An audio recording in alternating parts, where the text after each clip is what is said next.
Nabaon sa pag-iyak ang isang 2-year-old Chickser fan nang hindi mapanood dito sa 24 oras ang iniidolo nilang Chickser. Pero kanina natupad na ang kanyang hiling. Yan ang chika ni Katatibayan. Walang tigil sa pag-iyak ang 2 taong gulang na si May Ann Joy. Paano kasi? Hindi raw niya naabutan sa 24 oras ang balita tungkol sa concert ng paborito niyang boy group na Chickser. Sandali lang napatahan ng chikiting nang sabing tumawag kuno ang paborito niyang Chickser member na si Oliver. Ayun na, tumatawag si Oliver, oh. Load ka video nila.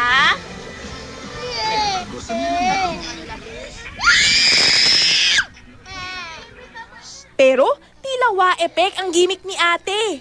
May request pa si Baby Joy sa iniidolo niyang grupo. Sino ba gusto kayo dito? Si Ulysses. Sabi mo Ulysses.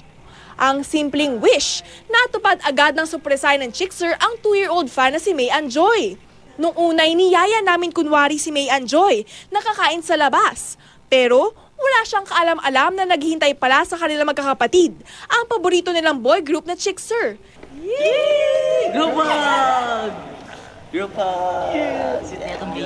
Nakyuta ng grupo sa chikiting na fan na agad naman nilang niyakap.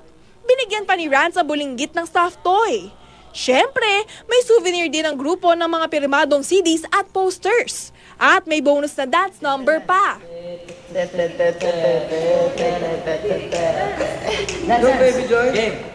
Na-starstruck si May Ann Joy habang ang mga ate niya naiyak sa tuwa. Mahal na mahal ko kayo. Kahit po inaaway na po ako ng mga classmate ko na mag-give up na daw ako dyan kasi di po ako mapapansin. May mensahe naman ng group members sa mga kabataang Pilipino. Education po muna yung ginagawa din namin. Tapos sundin nyo lang po lagi yung parents nyo tulad ng ginagawa namin para laging okay at saka maging okay yung life. Katatibayan updated sa showbiz happenings.